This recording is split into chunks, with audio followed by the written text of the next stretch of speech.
Olá, vamos falar sobre empatia? Muita gente acha que é algo que já nasce com a pessoa, mas não é bem assim. Na verdade, a empatia é uma habilidade que a gente constrói. E essa construção começa onde? Em casa, nos pequenos gestos do dia a dia. Vamos entender melhor como isso funciona. Empatia é uma palavra que tem toda parte, né? Mas será que a gente sabe o que ela realmente significa? A ideia aqui é a gente ir um pouco além do óbvio, sabe?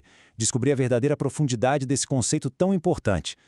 É muito comum pensar que ensinar empatia é só uma questão de ensinar a criança a ser boazinha, a não brigar. Só que essa visão é muito, mas muito simples. A gente está falando de algo bem mais complexo e fundamental para o desenvolvimento de qualquer pessoa.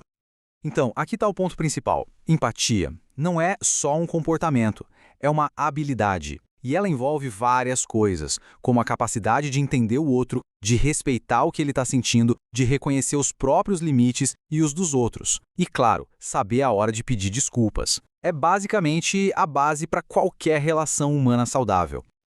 Ok, mas vamos à parte mais importante. Como é que se aprende essa tal habilidade? A resposta é bem direta, na verdade. Empatia não se ensina com aula. Ela é observada, ela é absorvida, ela é imitada. E essa frase, olha, ela resume tudo. Não adianta nada fazer um discurso enorme sobre a importância de ser bom se as nossas atitudes no dia a dia não mostram a mesma coisa. A coerência entre o que a gente fala e o que a gente faz é simplesmente a chave de tudo. Esse slide aqui ilustra isso de um jeito brilhante. É uma relação direta de causa e efeito, um espelho.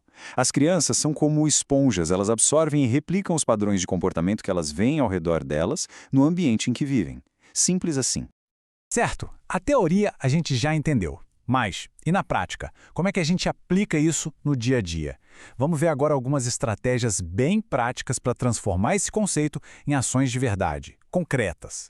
Aqui estão os 3 pilares para ensinar empatia. Vamos dar uma olhada em cada um deles para entender como eles funcionam juntos e criam uma base emocional bem forte. O primeiro pilar é o acolhimento. Sabe quando uma criança fica com raiva, ou triste, ou com medo? Muitas vezes a nossa primeira reação é tentar reprimir aquilo. Mas o caminho da empatia é justamente o contrário. É validar, é acolher, é ajudar a criança a dar um nome para o que ela está sentindo. Agora, olha que interessante o poder que tem uma frase simples como essa. Dizer isso faz a criança se sentir vista, compreendida. E aí que está a mágica. Quem se sente visto aprende a enxergar o outro. É o comecinho de tudo. Ensinar respeito também significa ensinar sobre limites.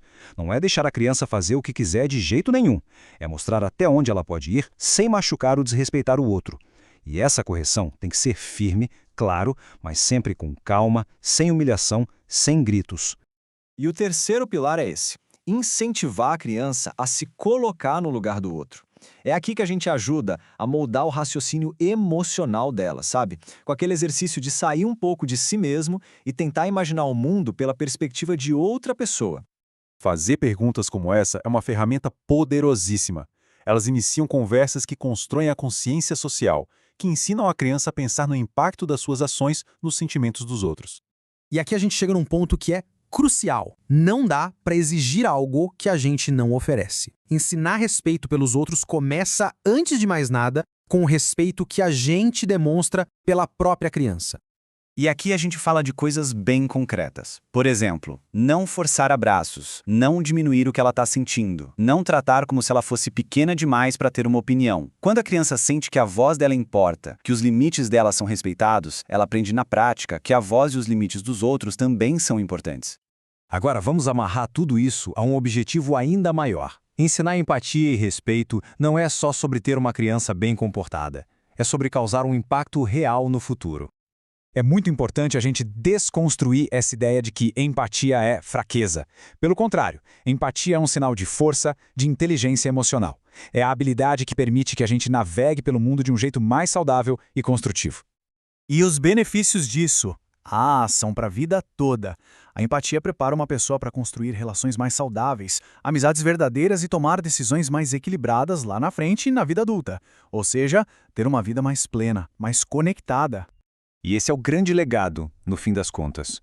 O mundo já tem muita gente que só repete padrões de agressividade, de desrespeito. Crianças que aprendem a sentir, a entender e a respeitar, essas estão preparadas para construir um futuro diferente, para quebrar esses ciclos. Para a gente terminar, fica essa reflexão, porque, no final das contas, o exemplo que a gente dá todo dia não é só uma ação isolada. É a semente do ciclo que estamos plantando para as próximas gerações. Fica a pergunta: que ciclo o nosso exemplo está criando?